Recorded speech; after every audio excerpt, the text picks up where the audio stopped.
Here we are at Chandler Harnish, really the first real big day of your second outing with the Colts, and being back in Anderson, what's it like? It's a good feeling. It brings you back some memories from last year. Your first ever training camp with the Colts, and it's just fun to see all the fans out here getting autographs and just all the decorations and everything, and being back with the team. This is a great bonding time. We do have a lot of new guys. We got 35 new faces, so it's good to get to know these guys and spend a lot of time. But it is training camp at the same time, so it's a grind, and you have to just be ready for it. And just take every day one at a time, and one meeting at a time, one practice at a time, and don't look too far ahead, and just get better every day. Yeah. Last year, being a rookie, all the some of the hazing, especially the singing. Yeah. None of that, huh? Yeah, none of that this year. And to be quite honest, I wasn't that nervous about it last year. I thought it'd be fun to get out there and kind of show your personality a little bit in front of the team for guys that maybe don't really know you because you're a rookie. But no, it'll be fun this year, sitting back, watching and laughing and making fun of guys as they go up and sing or dance or whatever they have to do. So it'll bring back some good memories. Yeah. With as far as coaching this year and so forth, there's not a lot different. Of course, the offensive coordinator going off and out west and taking a new job there, and a new offensive coordinator. What's that all like?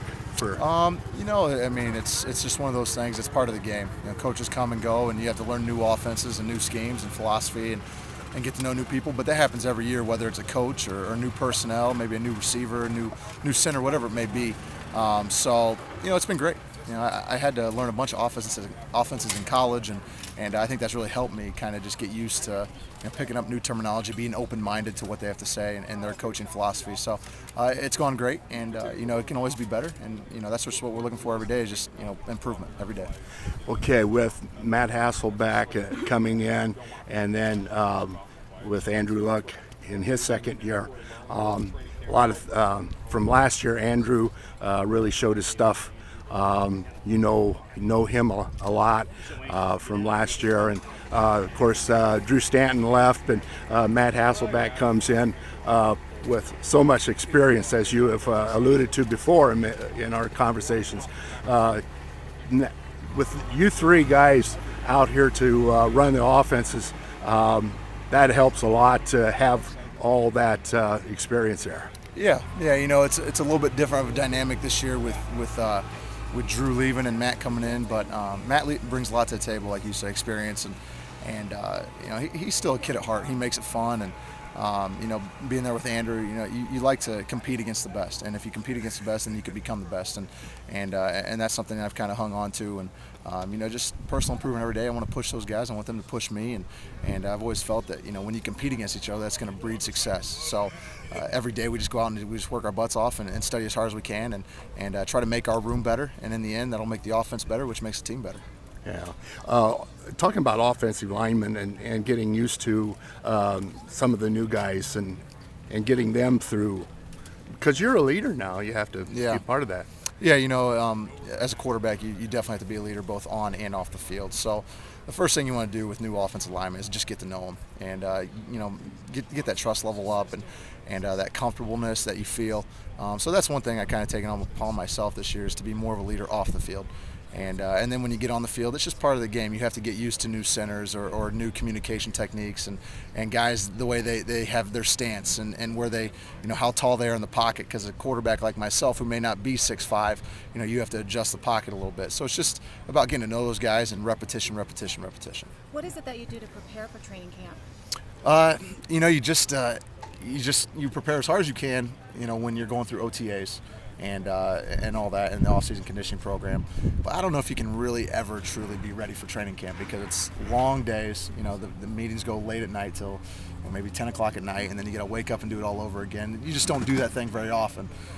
So I don't know if you can really prepare, but you just have to be mentally focused and tough to get through it. But if you can have fun, with the whole process, it's not too hard. And then what advice would you give little kids who look up to you, who want to play this game? I think you need to set your goals high. Sometimes people are are maybe too pessimistic when it comes to, well, I'm not tall enough, I'm not fast enough, I'm not big enough. You don't need to worry about that. It comes from the heart. If you play hard and you believe you can do it, and you just work your butt off all the way through, good things can happen. And it's not for everybody, but if you continue to believe in yourself, you never know what could happen. Thank you. You're welcome. Hey, thank you. You're welcome. All right. Good seeing Well, you, man. hey, yeah, have a good time. All right, man. Thanks. All right.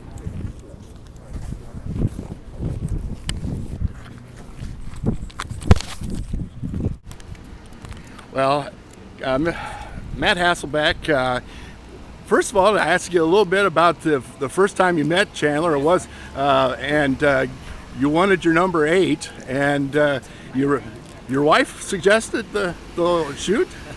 I'm not exactly sure I think my wife had a big part in it. I know that. I talked to Chandler on the phone, and we had a great conversation.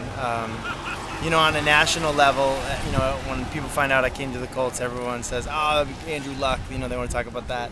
But when I got to the building, whether it was Ryan Grigson, Chuck Pagano, Clyde, whoever, they would mention Chandler quite a bit also. They really like him. They think he's got a future, and they felt like someone with my age and experience near the end of his career could maybe help in that regard, invest in him just a little bit. So we talked on the phone a couple times, and then we obviously met when I got here. Yeah, being among the three now, as helping. What do you see in Chandler with his abilities? Well, he's a hard worker for sure. He's very talented. We kind of compete in the room with each other on different things, knowledge of the offense, accuracy, things like that. And, I think right now Chandler, in terms of competing in the weight room and on the field running and stuff like that, he's really gifted athletically, and, he pushes us, Andrew and myself, to be better in that area. But he's a hard worker. This rookie camp, he's had a chance to take over, ownership of the offense and really run the show. I mean, he's been out there essentially getting all the reps while we've just sort of been watching. So, and he's handled it really well. And I think going back to my first year, going into my second year, there was a big jump in my development that second year. What do you think about yourself as a fit to the Colts, and what can be accomplished? Well, I wasn't really focused on the Colts initially when I was, able to hit the free agent market. I was looking more at teams that had kind of an unsettled quarterback situation. But the more that I looked at this situation, I thought it was a really good fit. It's a team that has a chance to, play in the Super Bowl and potentially win a Super Bowl. It's got a great young quarterback, and they've got a good defense. I just really like everything that they had going on here, and it's really important to me to be on a team that understands how to do things right and has a chance to win a lot of games. And Coach Pagano being a big key to that. Yeah, and I didn't know Chuck Pagano coming in here. I really knew nobody coming into this thing. I knew very few people except from studying them on film or watching as a fan. And I just was, I think like everybody else last year, really impressed the way that this community, this team, this organization really rallied around Chuck, their leader, their head coach. Everything from how these guys were to play against to the crowd noise at home for them to their cheerleaders shaving their heads. It was just an amazing thing. It was just, you could just tell they had something special here, and it's good to be a part of it. Well, thank you very much, sir. Appreciate it. Good luck. Thank you. All right. Thank you very much. You actually gave me an idea for a story.